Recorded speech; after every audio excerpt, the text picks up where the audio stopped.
Hello, good morning সবাইকে। তোমরা সবাই কেমন আছো? আমি খুব ভালো আছি। তো চলো আজকের দিনটা শুরু করি।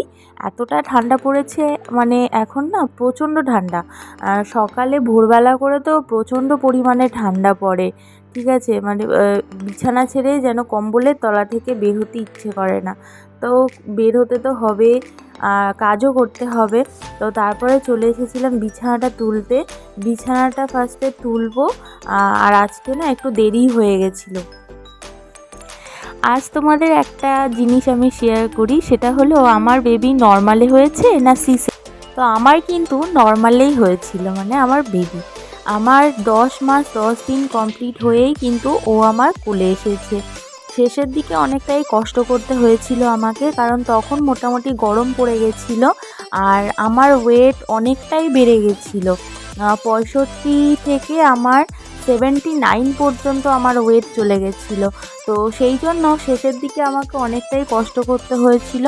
না শুতে পারতাম, না বসতে পারতাম, মানে প্রচণ্ড পরিমাণে হাঁপাতাম। এইরকমই কষ্ট আমাকে করতে হয়েছে। আর আমার জানো তো ডেলিভারি মানে হসপিটালে আমি অনেক আগেই ভর্তি হয়েছিলাম, কিন্তু আমার ডেলিভারি রুমে নিয়ে যাওয়ার পর প্রায় আমার ডেলিভারি রুমে নিয়ে যাওয়ার পরে আমার প্রায় 12 ঘন্টা আমার যন্ত্রণা সহ্য করতে হয়েছিল। তো যাই হোক, সেসব আর অন্য একদিন অন্য ভিডিওতে বলবো। তো চলে এসেছি স্নান করে। এই যে আমার স্পেশাল অয়েল, আমার ছেলের তেল, বাবুর তেল, এই তেলটা না খুব ভালো, ভার্জিন কোকোনাট অয়েল। সত্যি বলছি, মানে ক্রিমের থেকেও খুবই ভালো। তো আমি এটাই এখন মাখছি। আর শীতকালে না মানে নাইটি বা এর থেকে শাড়িটাই যেন আমার অনেক বেশি মানে ভালো লাগে। শাড়িটা পরলে মনে হয় যেন শীতটা একটু যেন আমার কম লাগছে। তো সেই কারণে এখন একটু বেশি শাড়িটাই পরছি। তারপরে চলে এসেছি ঠাকুর ঘরে, ঠাকুরটা মুছে নিচ্ছি। মোছা হয়ে গেলে বেদিটা মুছে নেব। আর ফুল তোলাই আছে। এখন ফুল অনেকটাই কম ফোটে, যেহেতু শীতকাল। আমাদের টগর ফুলের গাছ আর জবা ফুলের গাছ আছে, আর পঞ্চজবা আছে। তো টগর ফুলটা না এখন একদমই বলতে গেলে ফুটছে না। তো সেই কারণে গাঁদা ফুলের একটা মালা নিয়ে রাখা হয়েছে, সেটা দিয়ে ছিঁড়ে ছিঁড়ে দেওয়া হয়। আর গোপালের সেবা দিতে চলে এসেছি ফার্স্টে। আর এখন ঠান্ডা পড়ে গেছে, একটু বেলা হলে মনে হয় যেন গোপুর ঠান্ডা লেগে যাবে। তো সেই কারণে চেষ্টা করছি এখন সকালে করে গোপালকে স্নান করানোর। আর এই যে দেখো, এইভাবে ওকে তুলসী পাতা, ফুল আর গঙ্গা জলটা দিই না। গঙ্গা জলটা একটু নোংরা মনে হয় বলে আমি ওকে অ্যাকোয়াগার্ডের যে আমরা যে জলটা খাই সেই জলটা দিয়েই ওকে স্নান করিয়ে দিই। আর এখন তো শীতকাল, তো সেই কারণে গপুকে রোজই এখন সোয়েটার পরানোর চেষ্টা করছি। সোয়েটার আরও 2-1টা কিনতে হবে, ওর বেশি সোয়েটার নেই। আগের সোয়েটারগুলো নষ্ট হয়ে গেছে, তো আবার আমাকে বাজারে যেতে হবে, গিয়ে ওর জন্য আরও কয়েকটা সোয়েটার আনতে হবে, কেন এখন অনেকটাই ঠান্ডা পড়ে গেছে।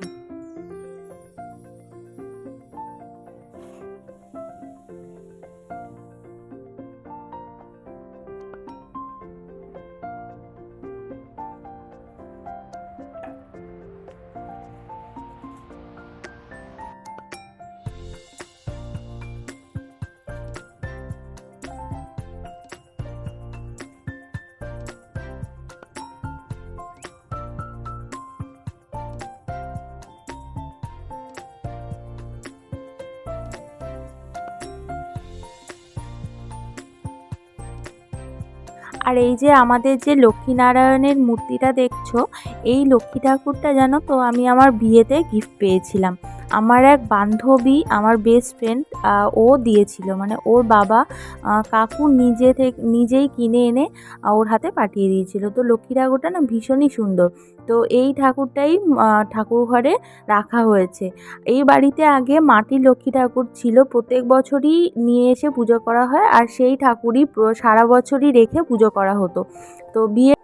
তো এখন সেই কারণে এই লক্ষ্মী ঠাকুর আর নারায়ণটা বাবা নিয়ে এসেছে, মানে আমার শ্বশুর মশাই প্রতিষ্ঠা করে এই ঠাকুরই পুজো করা হয়। তো আমার না খুব ভালো লাগে, আমার নিজের লক্ষ্মীনারায়ণ ঠাকুর খুব পছন্দ।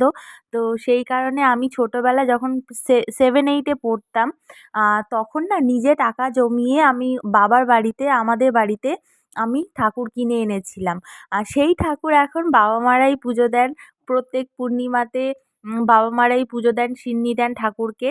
আর এই বাড়িতেও আমার লক্ষ্মীনারায়ণ চলে এসেছে, কিন্তু এই বাড়িতে এখন আমি সেইভাবে পূর্ণিমাতে পুজো দিতে পারি না। বাবু একটু বড় হলে তখন ভালো করে দেবো। আর এইদিকে দেখো, কার্তিক ঠাকুর না আমি ফেলিনি।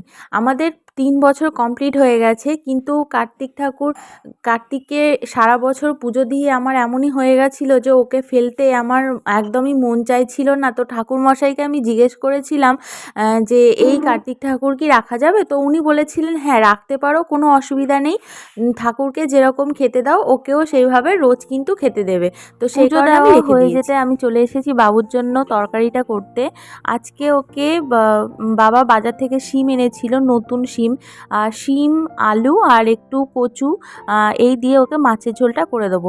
নিচে মাছ ভাজা রয়েছে, এখন ওর জন্য তরকারিটা করে তারপরে শেষে মাছটা এনে এর মধ্যে দিয়ে দেবো। বাড়িতে যাই সবজি থাকে সেটা দিয়েই আমি ওকে দিই। আমাদের মতো যে এই তরকারিতে এটা দেয় না ওটা দেয় না সেরকম কিন্তু করি না। যাই সবজি থাকে ওকে আমি সেটা দিয়েই দিই, কোনো সমস্যা হয় না। এটা কিন্তু খেতে ভীষণই ভালো টেস্ট হয়েছিল। আর তারপর ওকে আমি দুপুরে খাইয়ে দিয়েছিলাম। খাবার পরে চলে এসেছে বাইরে একটু ঘুরু করতে। এই যে বাইরে এসে দেখো, ওর বাবার স্কুটির সামনে গিয়ে ঘুরবে, এখানে ওখানে ঘুরে বেড়াবে। আর এই যে গাড়িটা ঢাকা দেওয়া আছে, যেহেতু গাড়িটা বের করা হয় না, তো সেই কারণে ওর কভারটা ভীষণই নোংরা হয়ে গেছে, ধুলো পড়ে। বাবু ঘুমাচ্ছে আর আমি চলে এসেছিলাম ছাদে এসে এই করছি একা একা। আর সন্ধেবেলা একটা পার্সেল এসেছিল, খুব খুশি ছিলাম জানো তো যে আজকে পার্সেলটা চলে এসেছে। একটা রিং লাইট ছিল, কিন্তু পার্সেলটা মানে রিং লাইটটা খুব একটা ভালো হয়নি, তো সেই কারণে আবার আমাকে রিটার্ন দিতে হবে। তো মনটা আবার যেন খারাপ হয়ে গেছিলো।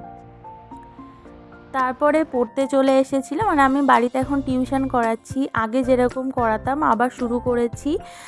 বাচ্চাদের পড়ালে না মনটাও অনেকটা ভালো থাকে। তো সন্ধ্যেবেলা এখন টিউশন শুরু করেছি। তো পড়ানো হয়ে যেতে এই যে আরেকজন চলে এসেছে, গোপুর লজেন্স। কে নিয়েছে গোপু দাদার লজেন্স? কে নিয়েছে? হ্যাঁ, টাকা আমার দিকে, মাকে দাও, দাও মা,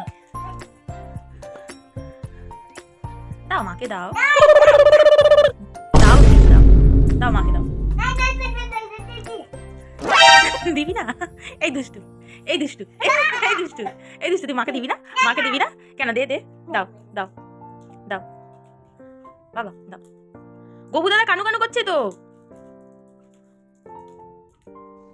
তারপরে চলে এসেছিলাম ফেব্রিক জুয়েলারিগুলো বানাতে। আর রোজই ভাবি যে একটা করে রোজই বানাবো, কিন্তু রোজ না মানে সম্ভব হয় না। কোনো দিন তো মানে করতে পারি না, যখনই টাইম পাই চেষ্টা করি করার। আজকে একটা ইয়াররিংস বানাচ্ছি। ওর বাবা চলে এসেছিলো অফিস থেকে, তো ওর বাবা এসে বাবুকে সামলাচ্ছিল আর আমি এদিকে এটা বানাচ্ছিলাম। এটা বানানো হয়ে গেছে, তো ওদিকে ওর খাবার হচ্ছিল। আজকে ওকে দিয়েছিলাম ডালিয়ার খিচুড়ি করে দিয়েছিলাম। খিচুড়ি ঠিকই, কিন্তু রাত্রেবেলা যেহেতু সেই জন্য ডাল দিইনি, নর্মাল আলু আর একটু পেঁপে আর একটু গাজর দিয়ে ওকে করে দিয়েছিলাম। আর সেটাই ওকে খাওয়াতে চলে এসেছি। এই যে খাওয়ানোর সময় অনেক বায়না, অনেক কিচ্ছু